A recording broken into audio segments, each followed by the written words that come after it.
By her hands, she has brought a curse into the king's house. The king's voice shook the very foundation of the palace of Umweze.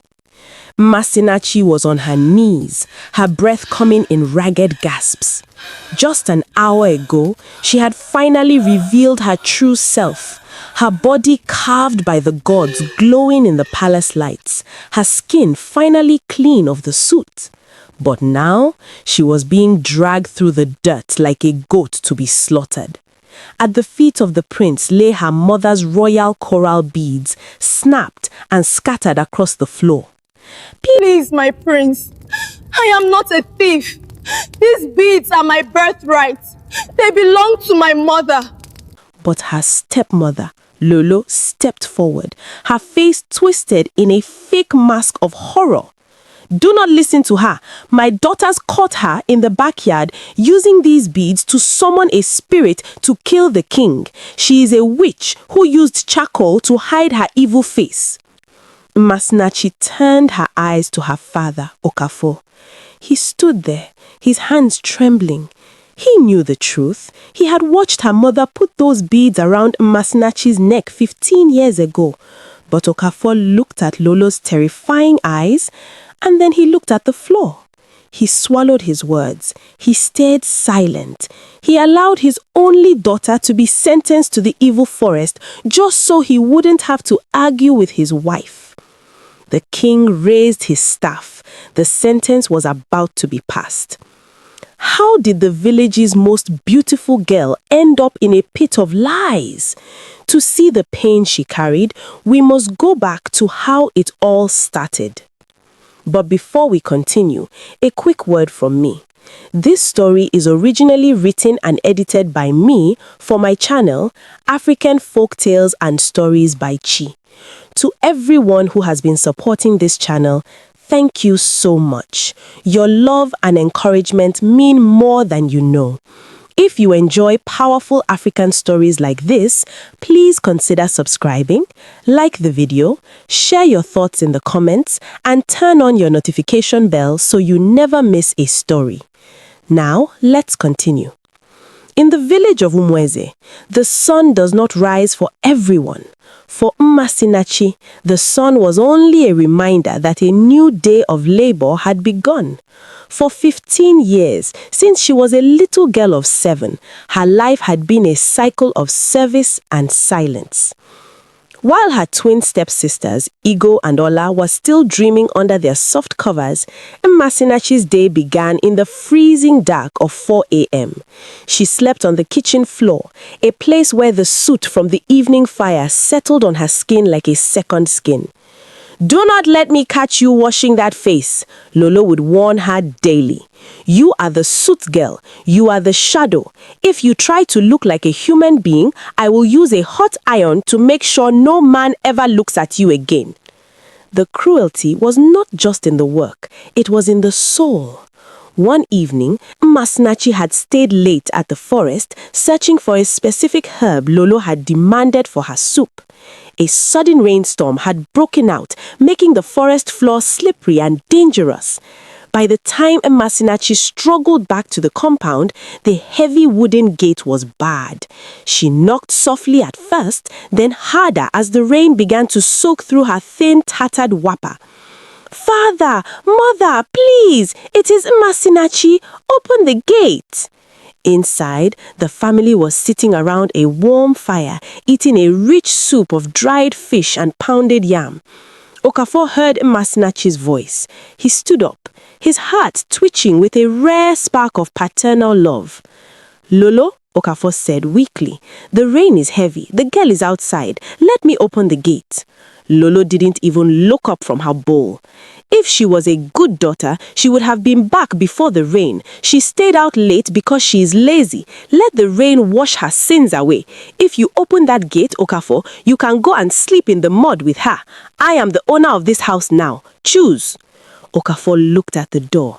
He heard Nmasinachi's teeth chattering. He heard her sobbing. "Father, the dogs are barking in the bushes, please." Okafor looked at his wife's hard face and the twins' mocking smiles. He sighed, sat back down, and took a deep draught of his palm wine. He turned his back to the door and began to hum a song to drown out her daughter's cries. Nmasinachi spent that entire night huddled against the damp wood of the gate, shivering in the mud, surrounded by the terrifying sounds of the night. Her own father had locked her out to die.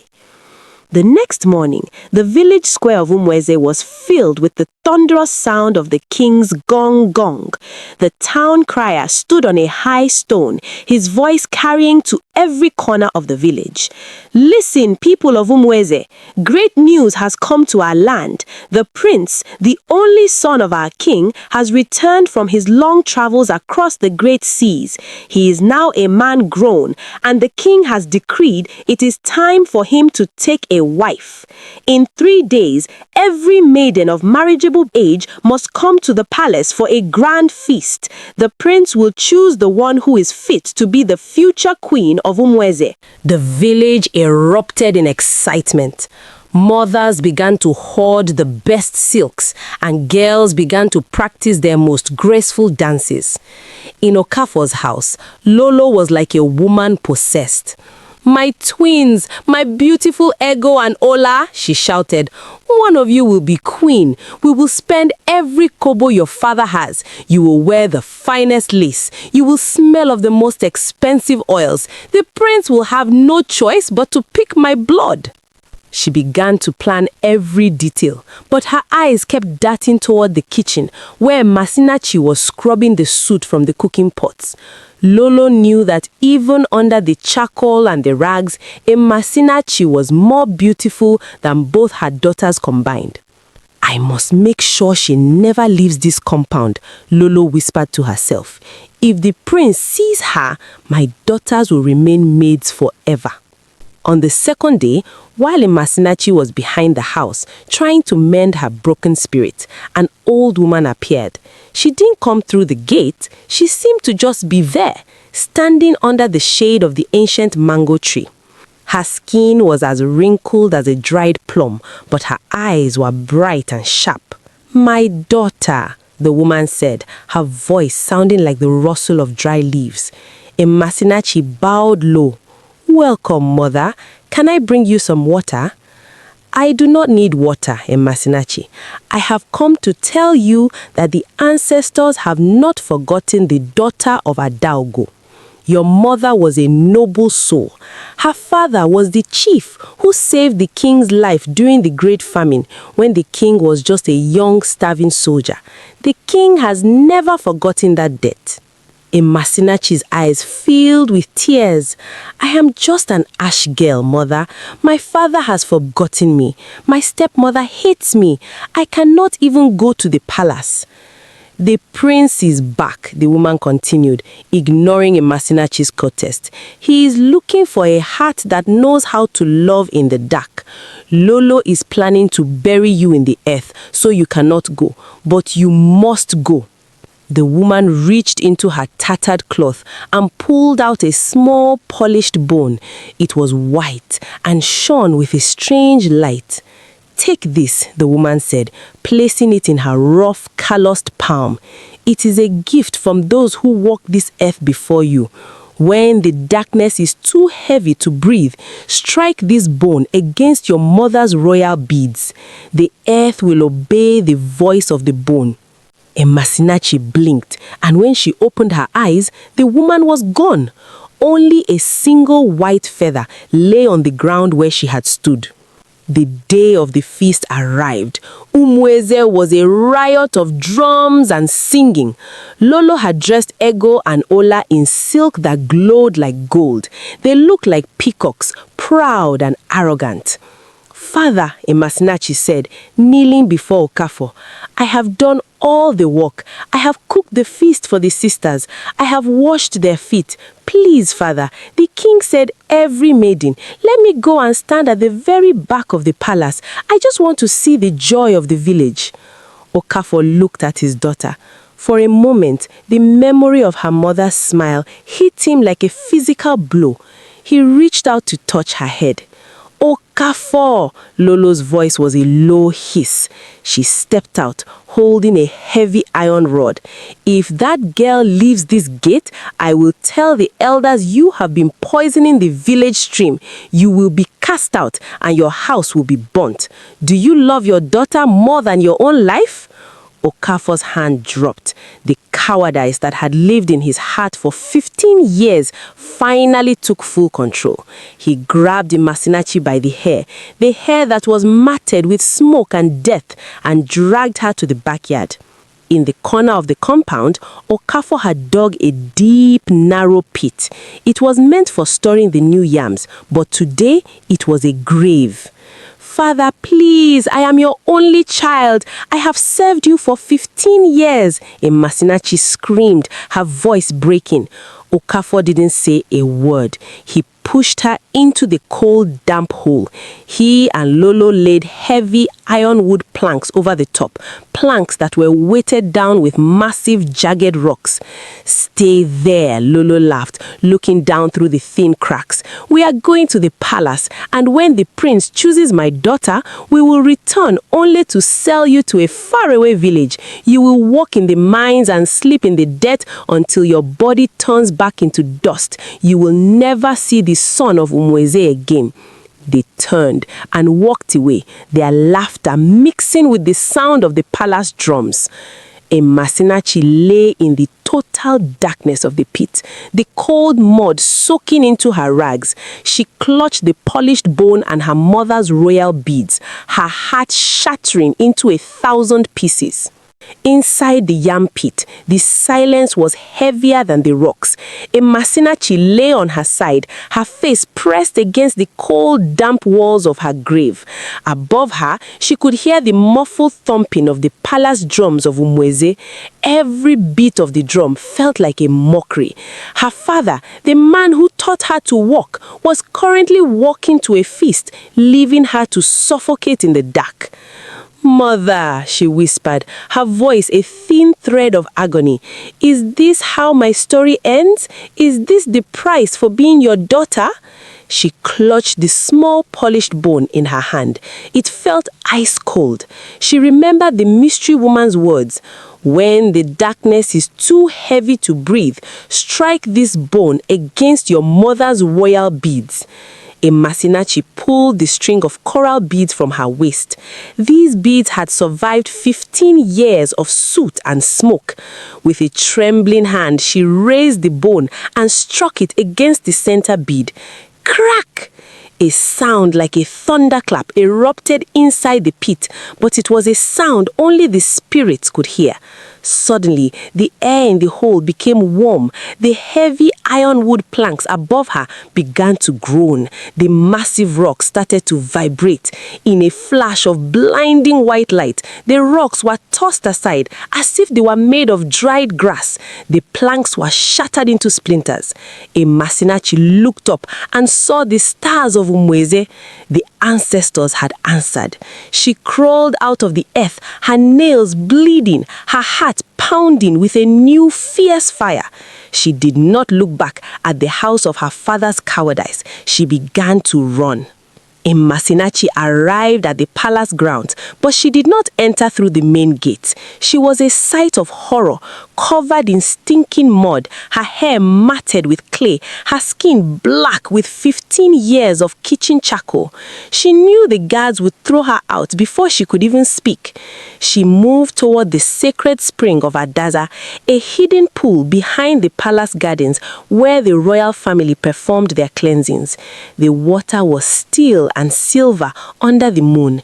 Nmasinachi stepped into the water, and as she began to scrub her skin, a miracle happened. The 15 years of charcoal, the fish oil, the smoke, and the mud of the pit melted away like a bad dream. Beneath the filth was a skin so radiant it looked like polished bronze. Her body, carved by the gods, was finally revealed. Her shoulders were graceful, her waist was narrow, and her legs were long and strong. She took a discarded silk wrapper left by one of the palace maidens and tied it around her chest. She put on her mother's royal coral beads. For the first time since she was 7 years old, Nmasinachi was not a slave. She was a goddess. But the darkness was not finished with her. From the shadows of the hibiscus bushes, 2 pairs of eyes were watching. Igo and Ola, the twins, had stepped out of the noisy feast to catch some air. When they saw the beautiful woman rising from the spring, they didn't recognize her at first. "Who is that?" Ola whispered, her heart squeezing with jealousy. "She's more beautiful than anyone I have ever seen." "Wait," Igo hissed, her eyes narrowing as she saw the beads. "Look at the neck. Look at those beads. It is the ash girl. It is Nmasinachi." The twins' faces twisted with a hatred so deep it turned their blood cold. If Nmasinachi walked into that hall, the prince would never look at them again. They didn't run to stop her, they ran to find their mother. Inside the great hall, the prince was sitting on his throne, looking bored. One by one, the maidens of Umweze had danced for him. Igo and Ola had already performed, shaking their hips and smiling, but the prince had only looked at his feet. "My prince," the king said softly, "the night is ending. You must choose." "Father, none of these women have a soul that speaks to me. I am looking for the one my heart will speak to." Suddenly, the heavy palace doors swung open. The music died. The dancers froze. Nmasinachi walked into the hall. She didn't dance, she glided. The torches of the palace seemed to flare brighter as she passed. Her skin glowed like it was lit from within, and the royal coral beads on her neck hummed with a soft, ancient power. The prince stood up, his breath catching in his throat. He felt a pull in his chest he had never felt before. He began to walk down the steps of the throne toward her. "Who are you?" he whispered, his eyes locked on hers. Nmasinachi bowed low, her voice like the sound of a flute. "I am the granddaughter of the man who saved the king. I am Nmasinachi." The moment of the lies. Lolo saw her world crumbling. Her daughters were shivering with rage. She knew she had to strike now or she would lose everything. She signaled to Igo and Ola, who rushed forward, crying and screaming. "Witch! Witch!" Igo yelled, pointing at Nmasinachi. The crowd erupted in confusion. Lolo stepped forward, her face a mask of fake terror. "My king! My prince! Beware! This girl is not who she says she is. She is the slave of our house. We locked her away because we found her practicing dark magic in the backyard. She used charcoal for 15 years to hide her face so she could perform her rituals in secret." Ola joined in, her voice shrill. "We saw her at the sacred spring just now. She was throwing her mother's beads into the water to poison the royal lineage. She has used a charm to make herself look beautiful, to trick the prince." The king's face hardened. In Umweze, nothing was feared more than witchcraft against the throne. "Gods," the king roared, "seize her." The guards rushed forward. They grabbed Nmasinachi's arms, twisting them painfully. In the struggle, the string of the royal coral beads was yanked from her neck. The string snapped, and the ancient beads, the only thing Nmasinachi had left of her mother, fell to the floor, scattering and breaking across the cold stone. "Tie her hands. She has brought a curse into the king's house." The king's voice shook the very foundation of the palace. Nmasinachi was on her knees, her breath coming in ragged gasps. Just an hour ago, she was free. Now she was being dragged through the dirt again. "Please, my prince," she wailed, looking at the man whose eyes were now filled with confusion and doubt. "I am not a thief. I am not a witch. These beads, they are all I have." Lolo stood over her, a wicked, triumphant smile on her face. "She is a liar. She used the suit to hide her evil, and now she uses beauty to hide her lies." Nmasinachi turned her eyes to the corner of the hall. There stood Okafor, her father, the man who knew every scar on her back. He knew she had spent 15 years in the kitchen because Lolo forced her. He knew she wasn't a witch. "Father," she whispered, her eyes pleading for him to save her life. Okafor's hands were shaking so hard he had to hide them in his wrapper. He looked at Lolo, who was staring at him with eyes that promised death if he spoke. He looked at the executioner, who was already testing the weight of the whip. Okafor looked at the floor. He swallowed his heart. He stayed silent. He let the guards prepare to drag his only daughter to the evil forest. The king raised his staff to signal the end. The great hall of Umueze was so quiet that you could hear the flickering of the wall torches. Nmasinachi lay on the cold floor, her face pressed against the stone, surrounded by the shattered pieces of her mother's royal coral beads. The king's staff was raised high. One word and she would be dragged to the evil forest, a place where no one returns alive. "Wait!" The voice filled the hall. The voice did not come from the king. It did not come from the prince. It came from the back of the hall. The mystery woman, the one who had visited Nmasinachi in the backyard, walked into the light. But she no longer looked like a beggar. She was draped in a cloth of pure white, and her eyes held the authority of 1,000 years. "Who are you to interrupt the king's judgment?" the king demanded, though his voice wavered. "I am the memory of this land," the woman said, her voice echoing like a drum. "I am the one who saw the chief, Adaogo, the father, save a young warrior's life 40 years ago. I am the one who has watched a daughter of nobility sleep in the ashes for 15 years while a coward and a snake feasted on her inheritance." Lolo's face turned the color of grey wood. "She is a witch," she shrieked, clutching the arms of her twin daughters. The mystery woman ignored her. She pointed to the broken beads on the floor. "These beads are not stones, they are the blood of Adaogo. The king has said that a witch has used them to poison the land. Let us see. If this girl is a witch, the beads will turn to dust when touched by the prince. But if she is the chosen one, they will tell the truth that her father is too afraid to speak." The prince, his heart pounding against his ribs, stepped forward. He knelt next to Nmasinachi. He reached down and picked up the largest fragment of the broken coral. The moment his skin touched the bead, a blinding light filled the palace. The hall didn't just brighten, it began to show visions on the walls. The people of Umueze gasped as they saw images appearing in the air. They saw a 7-year-old Nmasinachi being beaten for the first time. They saw 15 years of soot being rubbed into her skin. They saw the night she was locked outside in the rain while her father drank palm wine. And then, the most terrible vision of all. They saw Okafor and Lolo piling the rocks onto the ironwood planks, burying Nmasinachi alive in the yam pit. The crowd erupted in a roar of horror. The prince looked at the beads, then at Nmasinachi, then at the trembling twins. The truth was screaming from the very stones. The king turned to Okafor, his eyes full of a terrible rage. "Is this what happened in your house, Mazi Okafor? Did you bury the daughter of my savior in the mud?" Okafor fell to his knees, his body shaking like a leaf in a storm. He looked at Lolo, but she was already backing away, trying to disappear into the crowd.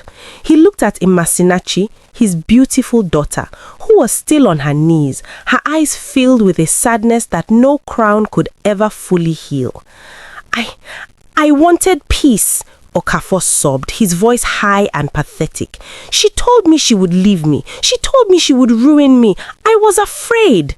"You were afraid of a woman's tongue," the king whispered, his voice more dangerous than a lion's growl. "But you were not afraid of the ancestors' wrath? You were not afraid of your daughter's blood crying from the earth?"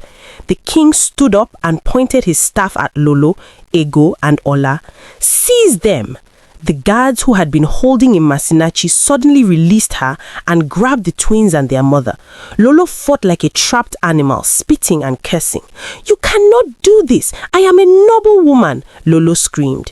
"You are a thief of joy," the king declared. Since you love the mud so much, you and your daughters will be taken to the faraway village you plan to sell Nmasinachi to. You will work in the mines and you will wear the charcoal you forced upon this girl until your skin forgets what it is to be clean. You will be the slaves you made her to be. As they were dragged away, Ego and Ola wailed, their expensive silks being torn by the very guards they had tried to bribe. The king then looked at Okafo. And you, the father who stayed silent, you will remain in your compound alone. No one shall speak to you, no one shall sell to you. You will live with the memory of your silence until the day you join the earth that you used to bury your child. The prince reached down and took Nmasinachi's hand, lifting her from the death. He took his own royal cloak, made of the finest lion skin and silk, and wrapped it around her shoulders. Nmasinachi, the prince said, his voice soft enough for only her to hear. I searched for a queen, and I found a diamond in the ashes. Will you forgive this kingdom for not seeing you sooner? Nmasinachi looked at the prince, then at the mystery woman, who was now slowly fading into the shadows of the palace pillars, with a satisfied smile. Nmasinachi felt the weight of 15 years lift off her back. The ashes have washed away, my prince, she said, her voice steady and royal. But the heart that learned to survive them will never forget. The king stepped forward and placed a new string of beads around her, beads made of pure gold and ancient coral that glowed with the light of 1,000 suns. People of Umueze, the king shouted, behold your future queen. The daughter of Adaogo has returned to her throne. The palace erupted in the loudest celebration the village had ever heard. The drums beat not for a feast of lies, but for a wedding of truth. Years later, Queen Nmasinachi was known as the most merciful ruler in the history of Umueze. She made sure that no child ever slept in the suit and no father was allowed to stay silent in the face of cruelty. But every year, on the anniversary of her escape, she would go back to the old compound. She would stand at the gate and look at a lonely, broken man sitting in the dirt, covered in ash, trying to hum a song to a daughter who no longer belonged to him. She would leave a single piece of roasted corn and a cup of water at the gate, never saying a word, a reminder that while mercy is divine, the memory of a father's betrayal is a fire that never truly goes out.